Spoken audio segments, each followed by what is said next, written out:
Hello अस्सलाम वालेकुम दोस्तों, क्या हाल चाल है। इस वक्त हम मौजूद हैं बार्सिलोना की बहुत ही मशहूर जगह पे प्लाजा कतलोनिया में। तो इसके बारे में हम आपको बताते हैं कि इधर क्या क्या चीज़ें हैं देखने के लिए, और यहाँ पर हर वक्त रश लगा रहता है। दोस्तों, अगर किसी मेरे आप लोगों में से किसी को झूला लेने का शौक है कश्ती पे, तो वो इधर आ सकते हैं। यहाँ पर आप पे करके एक शॉर्ट टूर समंदर का कर सकते हैं। जैसा कि आप देख सकते हैं कि इधर बहुत सारी कश्तियाँ इधर लगी हुई हैं, ये बड़ी हैं, उधर छोटी भी हैं। तो उसके अलावा इधर है मार्कुलस कोलंबस का स्टैचू। ये वो स्टैचू है जिसके बारे में कहा जाता है कि कोलंबस ने अमेरिका को दरियाफ्त करने के लिए जो सफ़र शुरू किया था वो यहीं से शुरू किया था। तो दोस्तों, ये मार्कुलस कोलंबस का स्टैचू है, और इसके नीचे आप देख सकते हैं कि काफ़ी शेर वगैरह उन्होंने रखे हुए हैं जो इसकी सिक्योरिटी करते हैं स्टैचू को। ऐसा नहीं है कि उनको ऐसे ही छोड़ दिया। ये देखें कितने शेर वगैरह, हर चारों तरफ शेरों का पहरा है, इसलिए इधर आके आप शेरों से आगे नहीं जा सकते किसी भी सूरत। तो दोस्तों, इसके अलावा इधर बहुत से होटल वगैरह भी हैं जिनके चार्जेस बहुत ज़्यादा हैं, इसलिए हम तो इनको अफोर्ड कर नहीं सकते। अगर आप लोगों में से कोई इधर आए और वो अफोर्ड कर सकता तो मैं बोलूँगा कि ज़रूर रहें। हम तो इधर काम करते हैं, कंस्ट्रक्शन का काम करते हैं। जब तक ये बन रहे होते हैं हम इनके अंदर होते हैं, इसके बाद ये जाने और इनका काम जाने। तो दोस्तों, इसके अलावा मार्कुलस कोलंबस के बिल्कुल सामने स्पेन का वो रोड है जिसके बारे में ये मशहूर है कि ये दुनिया की उन 10 जगहों में आता है जो कि हर वक्त रश से बड़ी रहती हैं। सुबह हो शाम हो जो भी टाइम हो, इस जगह पे आपको हर वक्त रश मिलेगा।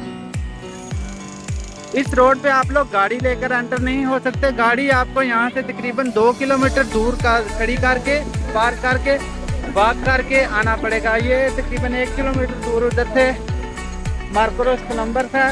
और इसके अलावा इधर बहुत सी शॉप्स वगैरह मौजूद हैं जो टूरिस्ट को टीका लगाने के लिए क्या हर वक्त तैयार रहती हैं। अभी हमने इधर से पानी की एक बोतल खरीदी है और वो हमें मिली है 5 यूरो की। वैसे अगर हम इस एरिया से बाहर से वो लेते तो वो 50 सेंट की थी, यानी तकरीबन 10 गुना महंगी। तो इसलिए मेरा भाई जो भी इधर आना चाहे घूमने फिरने के लिए, वो अपना घर से सामान लेकर आए। और ये हमारे साथ मौजूद हैं मोहम्मद जवाद साहब, ये इंग्लैंड से आए हैं। अभी हम घर जाके इनके साथ एक वीलॉग बनाएंगे जिसमें ये अपना पाकिस्तान से लेकर अब तक की जर्नी डिस्कस करेंगे, और वो वीडियो भी हम आपके साथ शेयर करेंगे।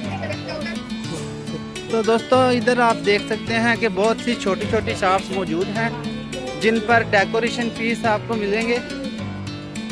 तो अक्सर जो टूरिस्ट इस मुल्क में आते हैं वो इधर से ये छोटी छोटी चीज़ें यादगार के तौर पे ख़रीद कर ले जाते हैं, ताकि वो जाके संभाल के रख सके और एक याद की तरह बाद में वो जब उन चीज़ों को देखें तो उनको याद आए कि हम इस जगह भी गए थे, इस जगह की निशानी के तौर पर। हाँ जी। और देखें दोस्तों, ये भी एक, इससे पहले तो काफ़ी ज़्यादा होते थे, आज पता नहीं क्यों इधर सिर्फ एक ही है, और ये लोगों को डरा डरा के दिखा रहा है। और यहाँ पे मुख्तलिफ किस्म के खानों के आपको होटल्स वगैरह भी मिल जाएंगे। पाकिस्तानी और इंडियन खाना आपको इधर से नहीं मिलेगा, लेकिन दूसरा जो इनके खाने हैं वो तकरीबन आपको सब कुछ मिलेगा।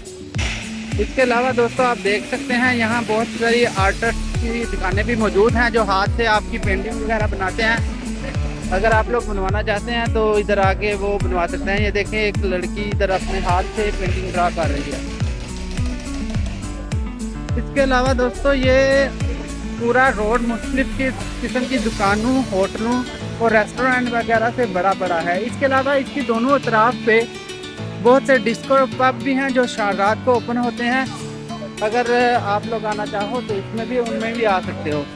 लेकिन आपको इस जगह पे दुनिया का तकरीबन हर ब्रांड की शॉप मिलेगी इस 1 किलोमीटर के अंदर अंदर। जो भी ब्रांड इस वक्त स्पेन में मौजूद हैं उनमें से हर एक ब्रांड की शॉप आपको इस जगह पे ज़रूर मिलेगी। इसके साथ ही दोस्तों, अब हम आपकी वीडियो करते हैं यहीं पर ख़त्म। और अब हम, क्योंकि हम दोनों बहुत थक चुके हैं, इसलिए अब हम जा रहे हैं अपनी बाइक की तरफ। और वहाँ से बाइक लेंगे और सीधा घर जाकर आराम करेंगे। अगर आप लोगों को ये वीडियो अच्छी लगे तो लाइक एंड सब्सक्राइब यूज़ ज़रूर कीजिएगा। अल्लाह हाफिज़।